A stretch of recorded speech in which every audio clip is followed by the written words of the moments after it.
From Victim to Victor, the Detox Path. Are you a victim? You can be completely honest. I know that in our society, it's not exactly a good thing when people come out and say that they feel like they're victims. But if you want to fully detoxify from all the pollutants in your life, you have to come clean. You have to be authentic and true to yourself. If none of this makes sense, ask yourself the following questions. If you answer yes to at least two of these, then chances are high that you are a victim, or at least you consider yourself one. Do you think you're entitled to life being fair? Does it seem like everybody misunderstands you? Does it seem like no matter how hard you try, things just don't work out because you're unlucky? Does it seem like people are conspiring against you or just don't like you? Does it appear that you don't have the skills you need to get ahead? Are other people to blame for your childhood? Are other people to blame because you're not happy today? Is your boss holding you down by paying you less than you are worth?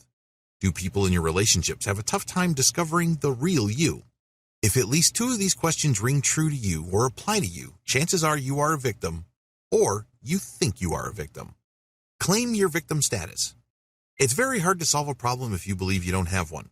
For example, it's very hard to get an alcoholic to stop drinking if they don't think they're an alcoholic. If they have no problems with how much they drink and what they drink, then they're not going to get any better. There's no problem to solve. The same analysis applies to your self-victimization. If you think you're like a victim, then now is the time to get to that moment of truth. You have to be clear with yourself. This means you have to be completely honest with yourself. At this point, you may be working with the assumption that you are some sort of victim. Ask yourself, am I really a victim or am I just acting like one? Do I think like one? Do I understand the world like a victim? Please understand that this is not blame finding. I'm not trying to make you feel bad about yourself or put you on the spot. But until and unless you can accept the fact that you've been playing the victim game or whipping out the victim card at every opportunity, things are not going to change. Your life is definitely not going to change if you keep this up. Own up to this. Is this what you're doing? Do you see yourself as some sort of victim? Do you always see yourself as the underdog? Do you see yourself as the person that things are happening to instead of the person who is actually making things happen? You have to be completely clear here, because if there's any kind of victimization, you have to look at it straight in the eye and accept that this is happening. If you are in any kind of state of denial, progress is impossible. How can there be progress when you deny that there's even a problem in the first place? You won't be able to fix what you need to fix. Detox step number 1.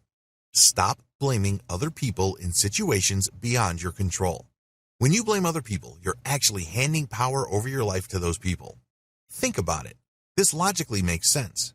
Since you say that they caused your problem, then this automatically means they will have the solution. You've spent all this time blaming other people and unwittingly took all the power to change your circumstances from your hands and placed it in their hands. Obviously, this is not empowering. This is not helping things. This is only going to make your life worse and worse. Sure, it feels good because you have some sort of emotional release. Who doesn't feel good when the weight of responsibility is lifted off their shoulders? When you feel like you're a victim, you don't have to change. Other people have to change. Doesn't that feel good?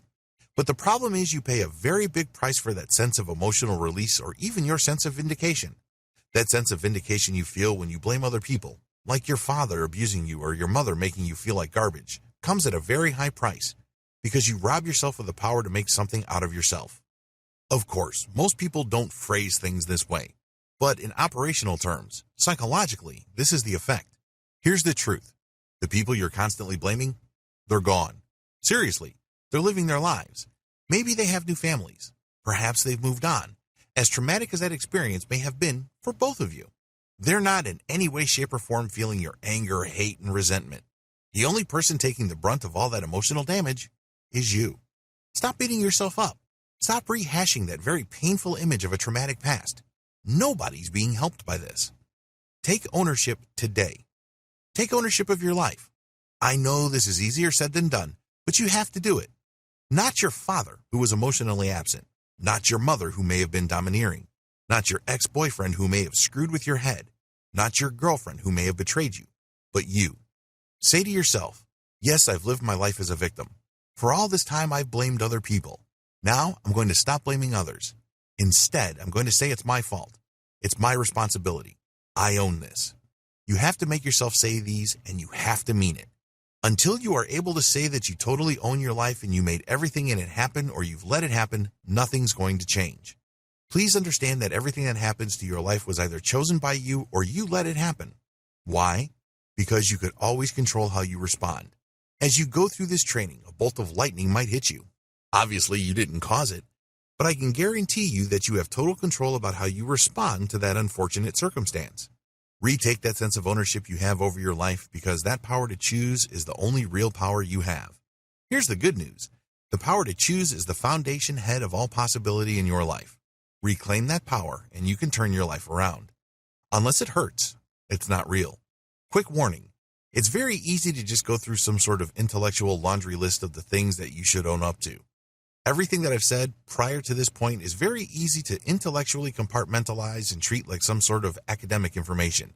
Many people do a good job of lying to themselves because they just go down the list of all their screw-ups. At the end of the day, it doesn't change them.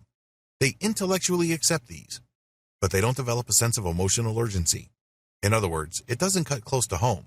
Deep down inside, on an emotional level, there's still this hermetically sealed compartment in their mind about who truly is at fault. You can say to yourself that you allowed your father to harm you. You could say to yourself that you have allowed your mother to run your life and make you feel miserable. You can repeat that in your head like a mantra. But the problem is, until it reaches on a deep and emotional level where you completely own it, nothing will change. There are so many people out there who have gone through psychiatric counseling who know their issues, but they refuse to change because whatever revelations that they have come across remain lists in their head. These truths must burn. How bad? You have to make a fool of yourself. You have to feel that you have let yourself down. You have to feel that you've really screwed yourself over.